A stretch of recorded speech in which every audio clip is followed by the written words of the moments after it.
and welcome back. And I trust you all had that lovely little morsel that we had. Insomnia is huge today, and so is chronic fatigue syndrome. And they're separate, but in a way, they're partially linked because you don't feel very good if you have not had a good night's sleep.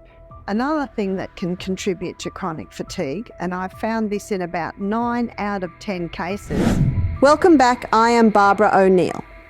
In today's discussion, I'm going to uncover some surprising truths about why you might always feel tired. From the hidden negative effects of polyester blankets, which can drain your energy, to the fatigue-inducing impact of weed on your body, we'll explore it all. One revelation that surprises many is the link between pets and fatigue. So if you have pets, you won't want to miss that.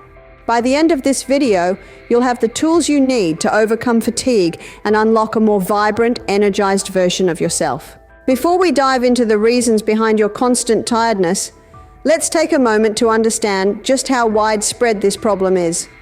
Did you know that fatigue is one of the most common complaints doctors hear? Over 50% of adults worldwide report feeling fatigued, and according to the CDC, chronic fatigue affects more than 3.3 million adults in the United States alone.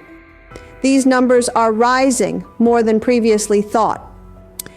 Now, what I want to emphasize is that fatigue isn't just about not getting enough sleep. The reasons behind your tiredness lie in subtle but critical aspects of your daily life. I'll walk you through these causes, and more importantly, I'll provide you with practical steps to restore your energy and vitality. Let's begin by taking a closer look inside the cell.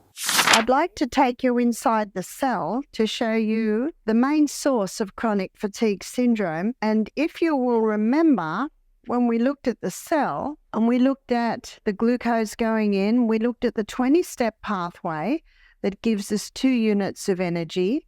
And then we looked at the 8-step pathway that gives us 36 units of energy. And the difference is oxygen. This pathway uses oxygen. This pathway does not use oxygen. So there's one cause of chronic fatigue syndrome, and it's lack of oxygen at the cellular level. The root cause of chronic fatigue syndrome lies in a lack of oxygen at the cellular level. But how does this happen? Inside our cells, we have 2 primary energy-producing pathways. The first is the 20-step anaerobic pathway, which doesn't require oxygen and produces only 2 units of energy. The second, the 8-step aerobic pathway, relies on oxygen and generates an impressive 36 units of energy. Here's where the problem begins. When your body lacks oxygen, it defaults to the less efficient anaerobic pathway, which leads to energy depletion and fatigue. This lack of oxygen causes fatigue because it slows down energy production, increases toxic waste buildup, and disrupts the function of your cells. But when oxygen levels are sufficient, your cells function efficiently, producing more energy and reducing the waste that can lead to fatigue. So, how can you boost your oxygen levels and reduce fatigue? Simple practices like nose breathing, regular exercise, and spending time outdoors can help. Let's explore why these activities are so beneficial for maintaining optimal oxygen levels. And so how we maintain proper CO2 levels is breathe in and out through the nose. If you breathe in through the nose and out through the mouth, you lose too much carbon dioxide. I don't know if anyone's tried it yet on their morning walk. Have you discovered how difficult it is? In fact, one lady said to me, "Barbara, it's impossible." Well, actually it isn't. It just seems very hard when you're not used to it.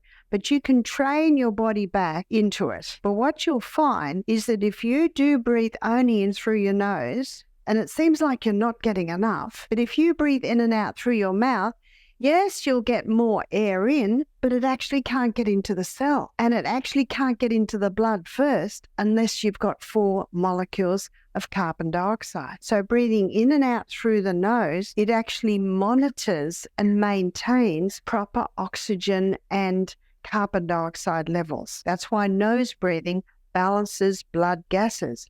Your nose is a natural regulator of oxygen and carbon dioxide levels in your body. When you inhale and exhale through your nose, it ensures efficient gas exchange, allowing oxygen to reach your cells effectively.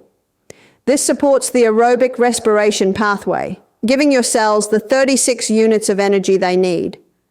But when you breathe through your mouth, you tend to overbreathe, lowering your carbon dioxide levels.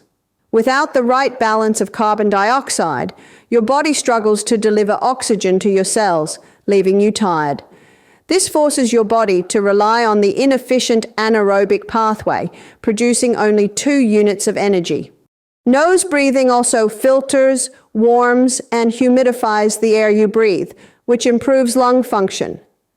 Mouth breathing, on the other hand, exposes your airways to cold, dry, unfiltered air, which can cause irritation and inflammation. Another fact, breathing through your nose increases nitric oxide production, which dilates blood vessels and improves oxygen delivery to your cells. Now, what about exercise? How does it affect your energy levels? Let's dive into that next.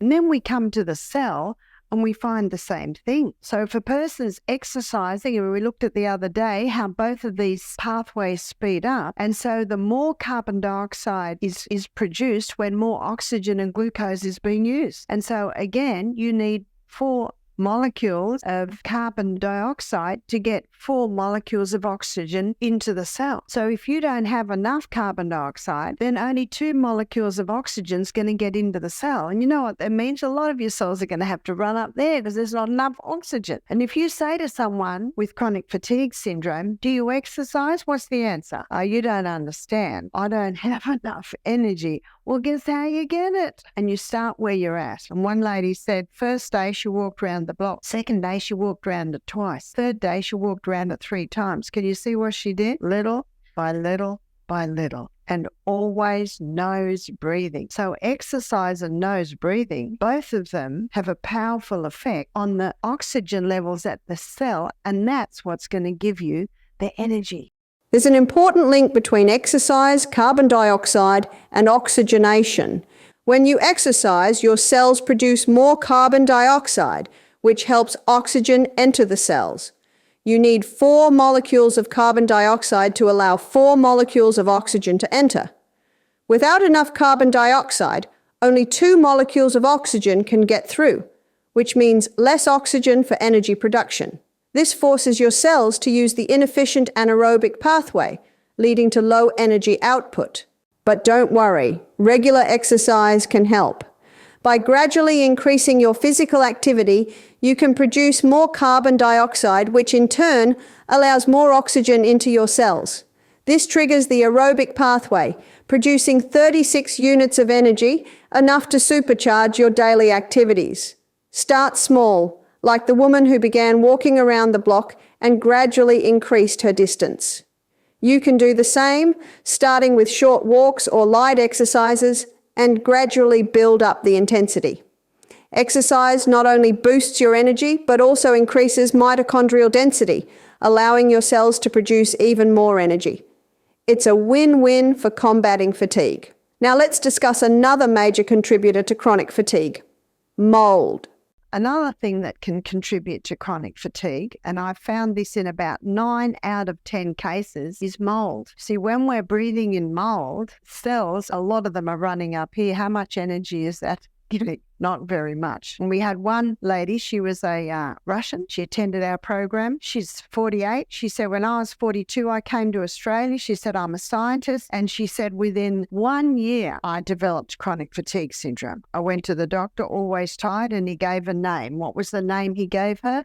Chronic fatigue syndrome. And when you're given that name, does it help? It doesn't tell you the cause. It doesn't tell you the cures. It's just a name. She said to the doctor, do you know what? I find that there's a lot of mold in my flat. He said, it's got nothing to do with it. She struggled on for another year until she heard about a doctor in Sydney that specializes in chronic fatigue syndrome. It took her a few months to be able to get into him. And the first question he asked her was, tell me about the house you live in. She said, well, I actually live on the bottom floor of a block of apartment, and so here in the northern hemisphere, it would be the northern side, yeah?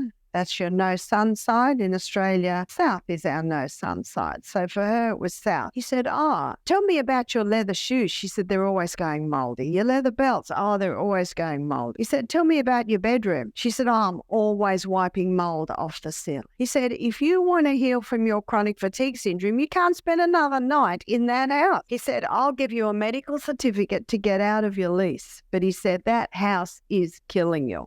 Mold exposure can significantly contribute to chronic fatigue syndrome. When mold spores and mycotoxins enter your living space, they can impair oxygen utilization within your cells.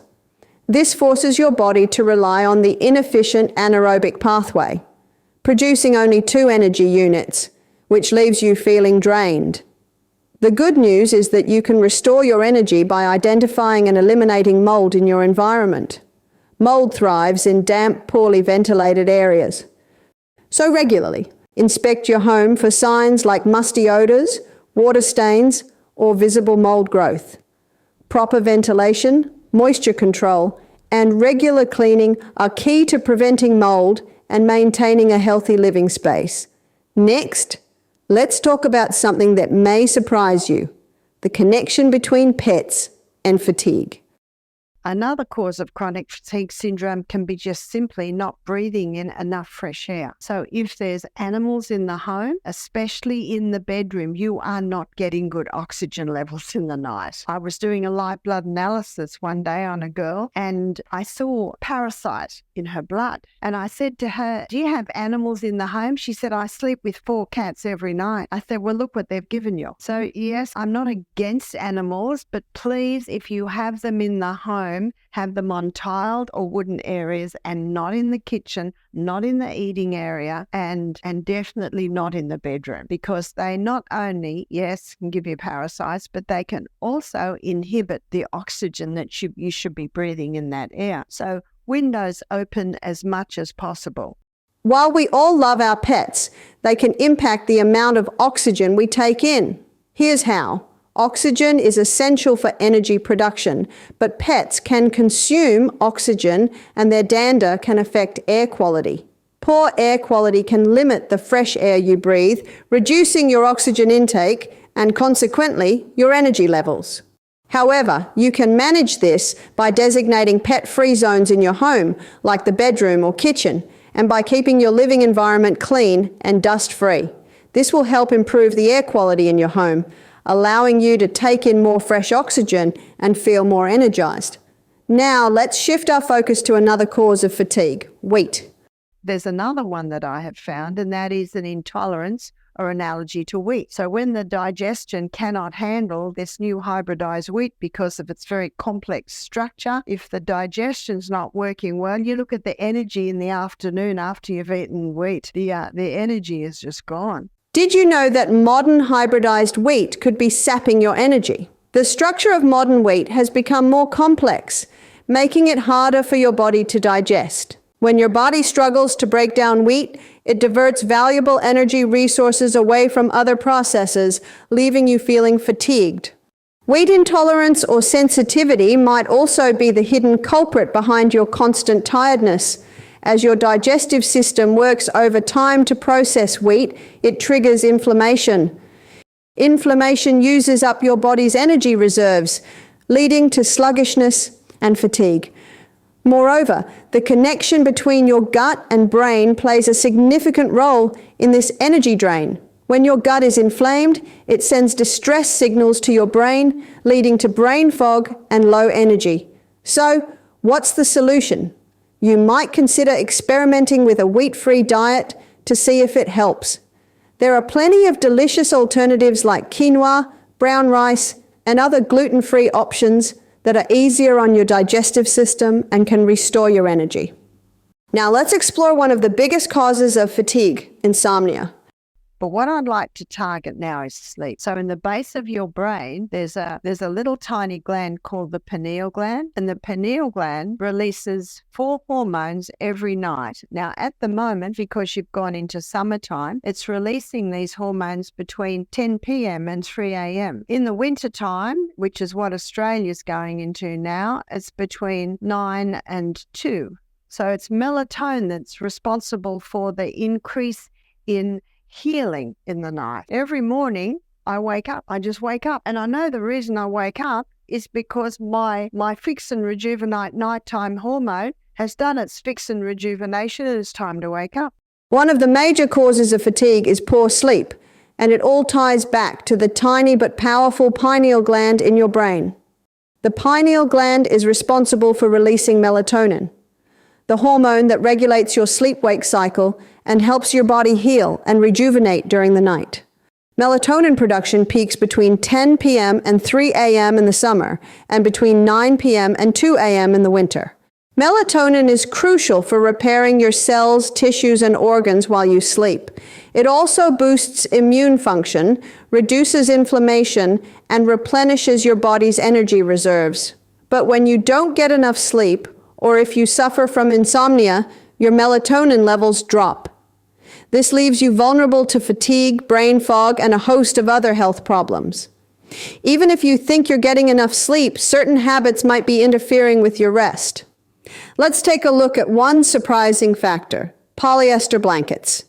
And another thing to be mindful of is natural fiber in the bed. So it was a couple of months ago, I was staying somewhere and they had cotton sheets. I was very happy to see that. They had a cotton quilt, thin cotton quilt. And then they said, if you get cold, there's a nice, warm, fluffy blanket there. And as soon as I thought it was polyester, so I rolled it up and put it on top of the cupboard. See, there are two different types of air, most air that we breathe. And one is negative ions. And negative ions are electrically charged oxygen molecule, and you will get negative ions in the thunderstorm. You get negative ions, the ocean waves, waterfalls give off negative ions. Negative ions are given off whenever there's moisture, movement, and air. On the other hand, we've got positive ions, and positive ions with their positive charge are the negative. Well, when I say negative, they're the not good ones. And positive ions, you'll find them high before the thunderstorm, and positive ions have the effect to increase inflammation in the body. So what's the air like before a thunderstorm? It's heavy. In fact, we often say,